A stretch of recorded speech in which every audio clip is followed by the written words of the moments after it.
Hello friends, good morning and I welcome you all in my channel HS Preparation with Pradeep, and I'm your friend Pradeep here with the test series HS test series 11. So friends, already I have given you 10 series, so hopefully you must have gone through all these series and they are very helpful for your exams to be conducted on 26th of September 2021. तो आज का series start करने से पहले मेरा आपसे request है friend कि इसको वीडियो को ज़्यादा से ज़्यादा लाइक शेयर और सब्सक्राइब करें और प्लीज़ आप कमेंट जरूर करें friends, so that I get to know about कि आपको क्या चाहिए और क्या नहीं और किस तरह की आपको सीरीज़ लग रही है। तो ये जो सीरीज़ है friend, it is all about the HP budget and Indian economy. इससे जो जितना भी जो फ्रेंड्स आपको पता है कि हिमाचल प्रदेश बजट और इंडियन इकोनॉमी से जो एक सेक्शन आता है उसमें अराउंड जो है 5 to 10 क्वेश्चंस जो है HCS के जो आपका जनरल स्टडी का पेपर होता है उसमें आते हैं। तो I have framed the questions and answers in such a way that most probably there will be 8 to 10 questions which are going to be there in the pre-exams. They will be from these sections only. So please आप इसको ठीक ढंग से पढ़ लें friends, देख लें, थोड़ा सा लंबा होगा सीरीज़ है। तो अभी जो फ्रेंड फर्स्ट क्वेश्चन है friend, what is the gross state domestic product of Himachal Pradesh for 2020-22। जो GSDP है फ्रेंड, जो GSDP जिसको बोलते हैं, जैसे GDP होता है नेशनल लेवल में, उसी तरह जैसे स्टेट का होता है GSDP। तो इसका जो है फ्रेंड्स 1,72,174 करोड़ का ये टोटल जो है स्टेट का बजट है, और उसमें जो है फ्रेंड्स जो 3% ऑफ लास्ट ईयर से ये जो ज़्यादा है, और उसको एक्सपेंडिचर है फ्रेंड्स 50,192 करोड़ का है, और टोटल जो सीट है फ्रेंड्स 37,092 करोड़ का है। ठीक है फ्रेंड्स, तो ये जो डाटा है फ्रेंड, ये जो है इससे ये जो है आपको पक्का यहाँ से क्वेश्चन यहाँ से आएगा। ये इस लाइन को आप ठीक ढंग से पढ़ लें फ्रेंड्स, या इसको कहीं पे आप नोट कर लें या बार बार इसको रिपीट कर लें, क्योंकि यहाँ से जो एक क्वेश्चन पक्का आएगा फ्रेंड्स। उसके बाद जो रेवेन्यू डेफिसिट है फ्रेंड्स, वो जो 0.23 का है, क्योंकि जो सेंटर ने जो डिसाइड किया revenue deficit friends, that is उसकी लिमिट है 4%। ठीक है, वैसे सेंटर ने जो रेवेन्यू को जो स्टेट के लिए रेवेन्यू डेफिसिट की जो आप ये किया है कि आपको एक्सपेंडिचर आप कर सकते हैं आपके रेवेन्यू से ज़्यादा, वो 5% की लिमिट है, लेकिन जो 4% जो उन्होंने जनरली रखा हुआ है, और उसके बाद रखा हुआ है जो 1% की जो है उनको जो if they start doing their reforms like one nation one ration जो कार्ड एक स्कीम है, ईज़ ऑफ डूइंग बिजनेस है, और इलेक्ट्रिसिटी सेक्टर है, और एक ये जो सेक्टर्स हैं इनमें अगर रिफॉर्म करता है तो 1% जो है आप जो है उनको एक्स्ट्रा जो आप खर्च कर सकता है स्टेट। ठीक है, क्योंकि ये जो फ्रेंड्स आपको पता होगा कि physical responsibility and budget management जो एक्ट है गवर्नमेंट ऑफ इंडिया का, उसमें जो स्टेट्स के लिए एक लिमिट देता है सेंटर कि आप जो इतना जो परसेंटेज तक आप जो है आप जो अपना रेवेन्यू जो डेफिसिट में खर्च कर सकते हैं फ्रेंड्स। वो जो बाई बोरोइंग, और बोरोइंग मतलब मार्केट से बोरो करके, लाइक अदरवाइज आप जो है सेंटर के ग्रांट से। ठीक है, तो इस तरह जो ये रेवेन्यू डेफिसिट को अपना कवर करते हैं फ्रेंड्स, क्योंकि आपको पता है जैसे आपको एक्सपेंडिचर अगर इन्होंने 50,192 का रखा है तो 37,092 करोड़ का जो है ये टोटल इनके पास रेवेन्यू है। तो इसका जो देखो आप 13,000 का सीधा सीधा जो है इसमें डायरेक्ट जो है ये डेफिसिट हो रहा है। लेकिन इसमें जो है उस फ्रेंड्स अगर आप देखो तो डिफरेंट सेंट्रल असिस्टेंट और जो असिस्टेंस और दूसरी जो स्कीम्स हैं और जो बोरोइंग है, इसको बुला के जो है ये जो एक्सपेंडिचर का गैप है ये जो पूरा किया जाएगा। तो hopefully you get understand about this. और उसके बाद friends, which policy to be launch by state government to promote energy sector. तो एनर्जी सेक्टर प्रमोट करने के लिए कौन सी पॉलिसी? स्वर्ण जयंती एनर्जी पॉलिसी 2021-22 का ये है, बट अभी तक ये न्यूज़ में अभी तक कुछ हुआ नहीं है friends. How many services are to be provided through Lok Mitra केंद्र। लोक मित्र केंद्र के थ्रू कितने सर्विसेज प्रोवाइड करी जाएंगी friends? That is 80। Now the next question friend, what are the components of committed expenditure of state. जो स्टेट का जो एक्सपेंडिचर होता है, कमिटेड एक्सपेंडिचर होता है, ये आपसे फ्रेंड्स क्वेश्चन आपसे पूछा जाता है कि what is the committed expenditure of state.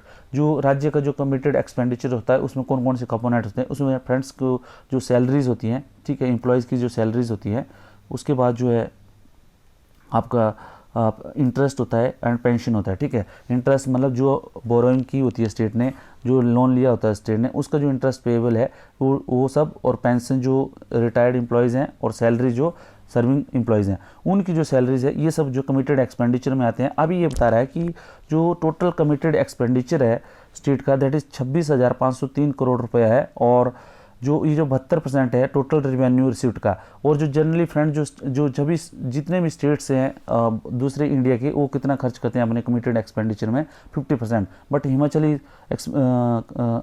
Is expanding 72% of its expenditure in committed expenditure. मतलब क्या है, हिमाचल जो स्टेट है अपने जो एम्प्लॉयज़ की सैलरी पेंशन में जो है ज़्यादा खर्च कर रहा है, ठीक है friends.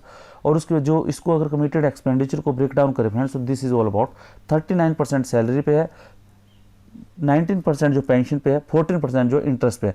Friends this data is very important, क्योंकि यहीं से आपको जो है 1 या 2 नंबर का क्वेश्चन यहाँ से आना है। तो प्लीज़ इन डाटा जो 3-4 लाइनें जो मैंने बताई हुई हैं, प्लीज़ इनको आप अच्छी तरह से समझ लें।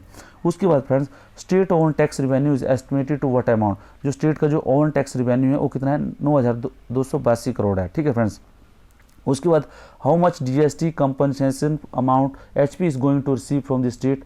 2021-22 के लिए जो जीएसटी कंपनसेशन होता है फ्रेंड्स, जीएसटी इम्प्लीमेंटेशन की वजह से जो स्टेट्स को जो लॉस हुआ है उसकी वजह से जीएसटी कंपनसेशन जो है वो सेंट्रल गवर्नमेंट जो है स्टेट को देती है। तो ये जो 2017 में जब लागू किया गया था, 2022 तक जो है ये जो है स्कीम है। तो अभी जो 2021-22 में जो इसका जो मिलना है फ्रेंड्स, इसमें 3,834 करोड़ जो है जीएसटी कंपनसेशन जो है हिमाचल प्रदेश को मिलना है, ठीक है फ्रेंड्स। उसके बाद friends, what are the road map for physical deficit. जो फिजिकल डेफिसिट जो स्टेट का है फ्रेंड, उसको जो है हिमाचल प्रदेश का जो 15वां फाइनेंस कमीशन है, उन्होंने जो क्या रोड मैप दिया हुआ है फ्रेंड्स। ये आपको हो सकता है जो आपको मेंस में भी 4 नंबर का क्वेश्चन पूछा जाए, बिकॉज छोटा सा क्वेश्चन है फ्रेंड्स, बट आपको ये जो आपको डेटा याद रखना है। तो 4% इन्होंने लिखा है कि स्टेट गवर्नमेंट को जो अपना जो फिजिकल डेफिसिट है, मतलब जो रिसीट और एक्सपेंडिचर के बीच में जो गैप है उसको कितना रखना है, 4% ऑफ स्टेट जीडीपी बाय 2021-22, ठीक है। उसके बाद 22-23 में 3.5% और जो 3% रखना है इसको 2022-23 से 26 तक। ये फ्रेंड्स वेरी इंपॉर्टेंट क्वेश्चन है, ये जो अगर आपका प्री में नहीं आया तो मेंस में पक्का आएगा। तो प्लीज़ इसको आप जो है जरूर इसको नोट डाउन करके रख लेना, इसका नोट्स बना के रख लेना।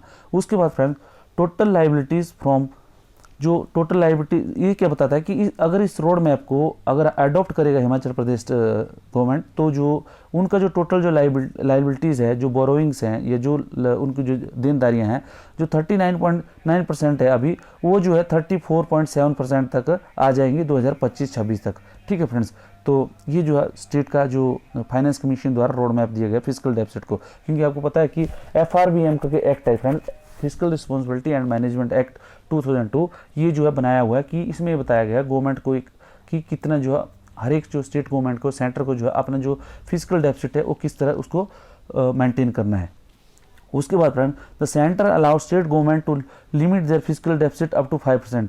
4% था लेकिन 1% का जो है उनको बोला 1% जो एक्स्ट्रा आप जो है फिजिकल डेफिसिट रख सकते हैं with 1% limit to the reform. What are the reforms, वो कौन कौन से रिफॉर्म्स हैं, अगर वो अपनाते हैं तो वो आप जो है फिजिकल डेफिसिट जो up to 5% of state GDP रख सकते हैं। तो कौन सा friends, one nation one ration, case of doing ease of doing business, urban local bodies utility, ठीक है, और पावर डिस्ट्रीब्यूशन। मतलब पावर डिस्ट्रीब्यूशन में अगर आप बिजली के जो आप पावर डिस्ट्रीब्यूशन में कोई रिफॉर्म करते हैं फ्रेंड्स, और अर्बन लोकल बॉडीज़ की जो यूटिलिटी सर्विसेज है उनका, जैसे सॉलिड वेस्ट मैनेजमेंट सिस्टम है या कोई दूसरा है, जैसे सीवरेज ट्रीटमेंट प्लांट्स है, उसको जो यूज़ जो लगाते हैं कुछ करते हैं, या उसके बाद आपको जो है ईज ऑफ डूइंग बिजनेस होगा, जैसे आपको लाइक कुछ रिफॉर्म्स करते हैं ईज ऑफ डूइंग बिजनेस में, लाइक लाइसेंसिंग, ये इसमें सिंगल विंडो फैसिलिटीज़ वगैरह ये सब करते हैं, तो वो या one nation one ration card जैसे ये सब करते हैं, तो देन ये जो है आपका, तो आप जो 5% तक जो आप जो है फिजिकल डेफिसिट रख सकते हैं फ्रेंड्स। उसके बाद friends, what is the percentage of on education, ठीक है। जो एक्सपेंडिचर है फ्रेंड्स, जो स्टेट गवर्नमेंट्स का एक्सपेंडिचर में वो कितना 18.6 रखा है फ्रेंड्स। और जो आप देखो फ्रेंड्स, इंडिया में जितने भी स्टेट्स हैं जो जनरली क्या है उनकी जो एवरेज है 15.6 है, बट हिमाचल प्रदेश ऐसा है जो कि स्टेट जो एजुकेशन में सभी स्टेट से सबसे ज़्यादा खर्च कर रहा है, वो 3.6% ज़्यादा कर रहा है। मतलब जनरली जो एवरेज है that is 15%, but Himachal Pradesh कितना स्पेंड कर रहा है फ्रेंड्स, 18.6%। और उसके बाद फ्रेंड जो हेल्थ में जो कर रहा है फ्रेंड्स, जो हेल्थ में खर्चा उसका 6.7%, एग्रीकल्चर में 6.1% और रूरल डेवलपमेंट में 3.5%। और जो अगर देखो फ्रेंड्स, तो एजुकेशन में 8,272 करोड़ रुपए जो है खर्च कर रहा है, ठीक है। तो इस तरह आप फ्रेंड्स से ये जो है आप बता सकते हैं, ठीक है। उसके बाद फ्रेंड्स, वो स्टेट गवर्नमेंट्स का जो सबसे ज़्यादा जो कंट्रीब्यूशन है, स्टेट गवर्नमेंट्स का जो जीडीपी है, उसमें स्टेट की जीडीपी में सबसे ज़्यादा जो हिमाचल प्रदेश में जो कंट्रीब्यूशन है वो है फ्रेंड्स मैन्युफैक्चरिंग का, ठीक है, दैट इज़ 47%। उसके सर्विसेज का सेक्टर का है 41% और एग्रीकल्चर का 13% है, ठीक है। तो ये जो आपको पता होना चाहिए। अभी सर्विसेज में भी जैसे टूरिज्म का है फ्रेंड, टूरिज्म का है 7%, ठीक है। तो ये आपको पता, ये ब्रेकअप होना है, ठीक है। बट जो आपको ये पता होना चाहिए कि सबसे ज़्यादा जो है, जो लार्जेस्ट कंट्रीब्यूशन है स्टेट जीडीपी में, वो मैन्युफैक्चरिंग सेक्टर का है हिमाचल प्रदेश में, ठीक है। उसके बाद जो पर कैपिटा स्टेट को जो ग्रोस डोमेस्टिक प्रोडक्ट है फ्रेंड्स, उसमें जो कॉन्स्टेंट प्राइस 2019 और 20 में जो पर कैपिटा जो state GSDP, state gross domestic product friend, ये है दैट इज 1,69,787 करोड़ रुपए, ठीक है friends. According to periodical labour force survey, अब periodical labour force survey unemployment rate क्या है हिमाचल प्रदेश में, वो क्या है 5.2% है, ठीक है, 2020-21 में। जो लेबर जो अनएम्प्लॉयमेंट रेट रहे, जो जबकि नेशनल लेवल पे ये था 5.8%। मतलब ये बोल रहे हैं कि बजट ये बोल रहा है कि जो नेशनल जो लेवल है उससे थोड़ा कम है, ठीक है। और उसके बाद फ्रेंड्स रेवेन्यू डेफिसिट जो है 4.52%, ठीक है। ये जो बोल रहे हैं जो हायर जो लिमिट है 4% से थोड़ा ज़्यादा है, ठीक है। उसके बाद फ्रेंड्स इकोनॉमी का, इंडियन इकोनॉमी का, ठीक है, जो SNA 2008 क्या है, ठीक है। ये जो स्टैंडर्ड ऑफ नेशनल अकाउंटिंग बोलते हैं इसको 2008, इससे क्या होता है friends, methodology for calculating the national account as per the internationally accepted standard, ठीक है। ये जो इंटरनेशनली एक्सेप्टेड स्टैंडर्ड है फ्रेंड्स SNA 2008, इसके द्वारा जो फ्रेंड्स आपके जो नेशनल अकाउंट, जो नेशनल इनकम जो काउंट होती है उसके थ्रू जो ये SNA 2008 के द्वारा जो है सिस्टम ऑफ नेशनल अकाउंटिंग 2008 जो है इस पैरामीटर के तहत जो आपकी जो नेशनल इनकम है काउंट की जाती है फ्रेंड्स। उसके बाद फ्रेंड्स हेडलाइन ग्रोथ रेट और नेशनल इनकम इज, ये क्या होता है, GDP at constant market price, ठीक है, उसको बोलते हैं हेडलाइन ग्रोथ रेट, ठीक है। जब जीडीपी को आप जो है कांस्टेंट मार्केट प्राइस में काउंट करते हैं फ्रेंड्स, तो आपका उसको बोलते हैं हेडलाइन ग्रोथ रेट, ठीक है। तो हेडलाइन ग्रोथ रेट आपका किस लेवल पे जाता है। उसके बाद component of human development index, जो ह्यूमन डेवलपमेंट इंडेक्स है फ्रेंड, उसके जो कंपोनेंट्स हैं वो कौन कौन से हैं। उसमें जो HDI में जो कंपोनेंट लाते हैं friend, education, health and standard of living. उसके बाद फ्रेंड 3 सेंट्रल प्लान, जो सेंट्रल प्लानिंग से रिलेटेड है फ्रेंड्स, जो सेंट्रल प्लान है friend, under central planning started in India consisted of, ठीक है। उसमें जो सेंट्रल जो प्लानिंग जब इंडियन इकोनॉमी में स्टार्ट हुई थी, तो उसमें जो सेंट्रल प्लान थे फ्रेंड, एक 3 टाइप के सेंट्रल प्लान थे। वो कौन कौन से थे friend, first is 5 year plan, ठीक है, एक तो 5 ईयर प्लान था। उसके बाद 20 ईयर्स जो 20 पॉइंट्स प्रोग्राम था। उसके बाद member of parliament local area development, ये जो 3 थी फ्रेंड्स, देश भर दी प्लान जो प्लानिंग इकोनॉमी थी हमारी पहले, तो उसमें जो प्लानिंग इकोनॉमी में जो 3 टाइप के जो सेंट्रल प्लान थे वो थे, ठीक है। एक तो 5 ईयर प्लान, उसके बाद 20 पॉइंट प्रोग्राम्स, और तीसरा क्या था, member of parliament local area development programme, ठीक है फ्रेंड्स। उसके बाद फ्रेंड्स जो पहला प्लान था फ्रेंड, उसमें किस चीज़ पे जो है ज़्यादा एम्फेसाइज किया गया, तो उसमें दिया गया फ्रेंड्स एग्रीकल्चर पे। और सेकंड जो था उसमें इंडस्ट्रियलाइजेशन पे। थर्ड प्लान पे फ्रेंड्स बैलेंस्ड रीजनल डेवलपमेंट, ठीक है, कि सभी जो क्षेत्रों का जो जितने भी रीजन्स हैं सबका जो है एक बैलेंस्ड डेवलपमेंट हो। तो इससे क्या है, जो जितनी भी इंडस्ट्रीज हो रही थी फ्रेंड्स, तो जो सभी इंडस्ट्रीज को जो अलग अलग रीजन में लगाया जाए, ताकि जो है सो दैट जो ग्रोथ है वो सब जगह इक्वल फैले, ठीक है। उसके बाद फ्रेंड्स जो प्लान में जिसको प्लान होल्डे बोलते हैं, वो कौन कौन सा पीरियड था, that is plan holiday in Indian economy is, उसको बोलते हैं, वो कौन कौन से हैं, दैट इज 1966, 67, 68 और 68-69, ठीक है। ये जो इसको प्लान होल्डे का पीरियड बताया जाता है।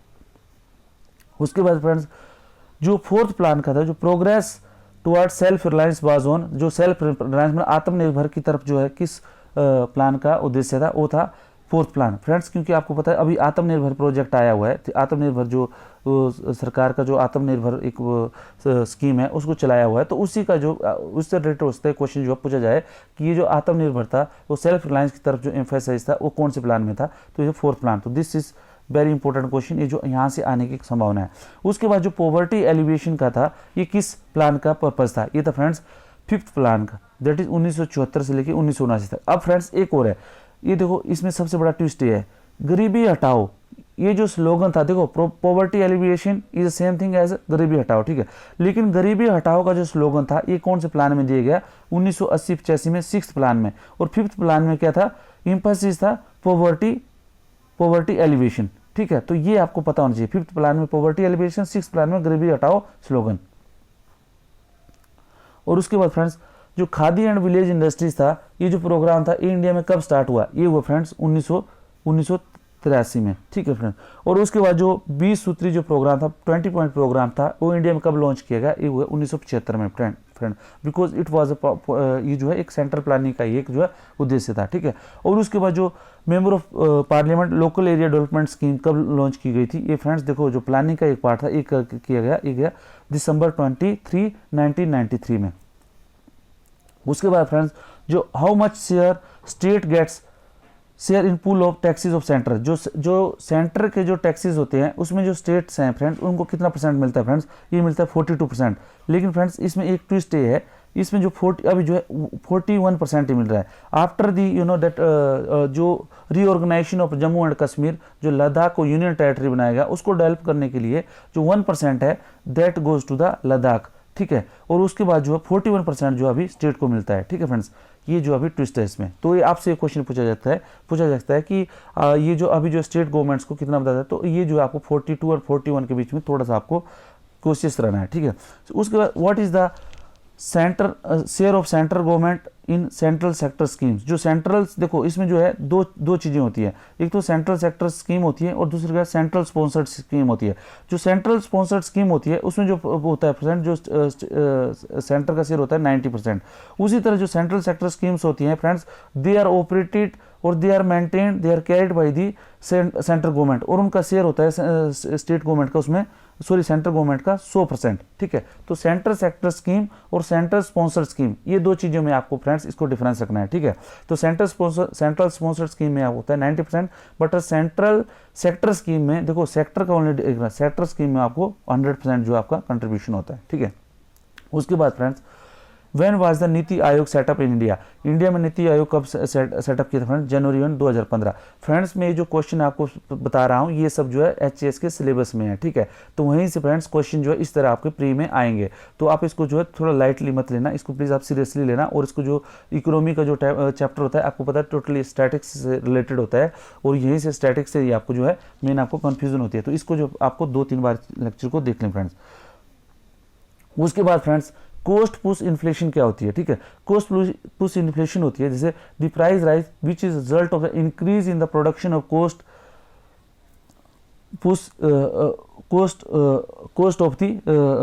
ऑफ द प्राइस, ठीक है।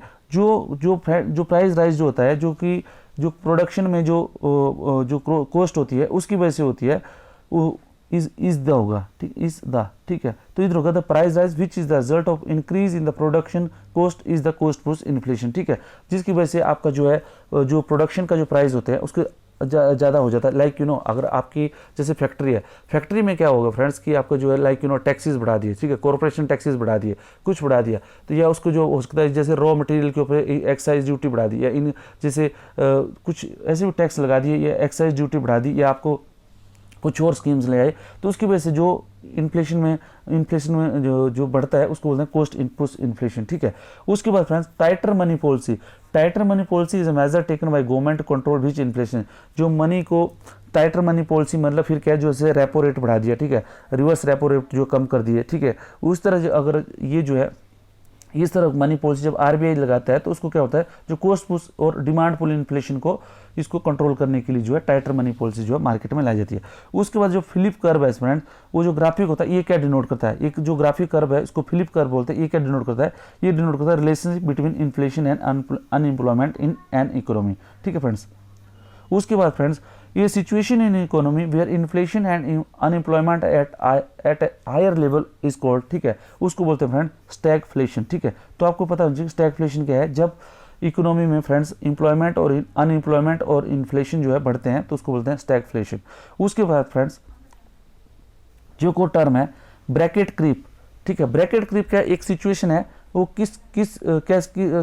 कैसे जो है वो मार्केट में क्रिएट होती है, इकोनॉमी में कैसे क्रिएट होती है ब्रैकेट क्रीप की सिचुएशन, वो होती है इन्फ्लेशन इंड्यूस्ड टैक्स इंक्रीज, ठीक है। अगर जो है गवर्नमेंट जैसे आपको पता है कि जैसे कहीं इन्फ्लेशन हो गया तो गवर्नमेंट क्या करेगी, टैक्स जो है बढ़ा देगी, ठीक है, टैक्स रेट ज़्यादा बढ़ा देगी, तो उसको बोलते हैं ब्रैकेट क्रीप, ठीक है। तो सिचुएशन है जब जो मार्केट में इन्फ्लेशन बढ़ती है तो गवर्नमेंट क्या करती है, उसका जो है उसको ज़्यादा टैक्स लगाती है, ठीक है, इनकम के ऊपर। तो उसी को फ्रेंड उसको बोलते हैं ब्रैकेट क्रीप, ठीक है। तो जो अर्ली एक्चुअल में जो पब्लिक के पास जो मनी रहता है वो बहुत कम रह जाता है, ठीक है, तो उसी को बोलते हैं ब्रैकेट क्रीप बोलते हैं, ठीक है। मतलब विद इन ब्रैकेट जितना था उतना ही, आपका कुछ एक्चुअल में आपका इंक्रीज नहीं हुआ, आपके हाथ में पैसे हैं but they goes to the income tax, ठीक है। While price index is publish by which office, ये जो फ्रेंड्स जो प्राइस इंडेक्स है होलसेल प्राइस इंडेक्स, ठीक है, इधर होता है होलसेल, ठीक है फ्रेंड्स, होलसेल, ठीक है। होलसेल प्राइस इंडेक्स जो है ये जो है किस ऑफिस के द्वारा, इंडिया में किस ऑफिस के द्वारा जो पब्लिश किया जाता है, ये office of economic adviser government of India, ठीक है। तो जो फ्रेंड्स जो WPI है, WPI मतलब होलसेल प्राइस इंडेक्स जो है किसके द्वारा किया जाता है, ये जो है economic adviser of government of India, ठीक है फ्रेंड्स। अभी जो है headline inflation in India is measured on the basis of which index, जो हेडलाइन इन्फ्लेशन है फ्रेंड्स जिसको जो इंडिया में मेजर की जाती है और किस प्राइस इंडेक्स के ऊपर की जाती है, उसको होलसेल प्राइस इंडेक्स, ठीक है। And office of the economic adviser departmental of industrial promotion and policies, and उसको ये जो टैक्स इसको होलसेल प्राइस इंडेक्स को रिलीज करने का कार्य इसको दिया गया है, ठीक है फ्रेंड्स। तो ये आपको पता होना चाहिए फ्रेंड्स। उसके बाद friends stagnation, slow down, recession and recovery are the term associated with which, ये बिजनेस साइकिल, ठीक है। किसी भी इकोनॉमी में बिजनेस होता है, लाइक कोई बिजनेस व्यापार हो रहा है तो उसमें जो आपको स्टैग्नेशन आ गया, स्लो डाउन आ गया, रिसेशन आ गया, रिकवरी हो गया, तो उसको क्या बोलते हैं, बिजनेस साइकिल बोलते हैं, ठीक है। उसके बाद फ्रेंड जो मेक इन इंडिया प्रोग्राम है फ्रेंड, उसके जो ऑब्जेक्टिव्स हैं वो क्या है, ठीक है। To focus on creation of, क्या है इसका, to focus on creation and skill development in 25 की सेक्टर्स इन इंडियन इकोनॉमी, ठीक है।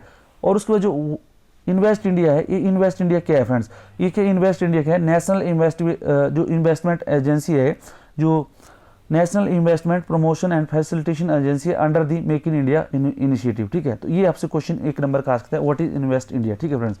उसके बाद जो फ्रेंड्स एक और क्वेश्चन है, chit fund and nidhis are the example of which type of financial intermediate, ये क्या बोलते हैं, unorganised and non banking intermediary, ठीक है फ्रेंड्स। उसके बाद फ्रेंड्स जो बैंक रेट है, बैंक रेट क्या है फ्रेंड्स, बैंक रेट है friends the rate at which RBI charges on its long term lending to its clients. तो उसके क्लाइंट्स कौन कौन से हैं, government of India friends, state governments हैं, फाइनेंशियल इंस्टीट्यूशन है, बैंक है, कोऑपरेटिव बैंक है, NBFCs हैं। तो फ्रेंड्स ये जो मैंने आपको मोटा मैंने आपको इंडियन इकोनॉमी के बारे में सारा चैप्टर पढ़ा दिया है, ठीक है। जो स्टैटिक्स इकोनॉमी के स्टैटिक्स पार्ट से और जो करंट से जो अभी आता है ये मैंने आपको बता दिया। करंट में फ्रेंड्स मैंने आपको करंट अफेयर्स में जो सीरीज है उसमें बता दिया है, और जो स्टैटिक्स है ये बता दिया, और बजट जो है मैंने ऑलरेडी आपको कवर कर दिया। तो इस तरह फ्रेंड्स जो इकोनॉमी है, जो इकोनॉमी से जितना है ना ऑल मैंने करवा दिया। नाउ अभी बचता है फ्रेंड्स आपका इंडियन हिस्ट्री, मॉडर्न हिस्ट्री और पॉलिटिकल साइंस, ये जो मैंने 2 दिन में आपको करा दूंगा। इस तरह फ्रेंड्स ये आपका जो जनरल स्टडी का जो चैप्टर है ऑलमोस्ट जो कवर हो जाएगा। तो फिर जो फ्रेंड्स जब आप ये सीरीज जो थोड़े 1-2 घंटे की है, जिस दिन भी अगर लास्ट दिन भी आप इस सीरीज को करते हैं तो definitely you will get good marks, but provided है कि आप जो प्लीज़ इसका रिविजन करते रहे फ्रेंड्स। थैंक यू फ्रेंड्स, और वीडियो को प्लीज़ ज़्यादा से ज़्यादा लाइक, शेयर और सब्सक्राइब जरूर करें फ्रेंड्स। Thank you friends.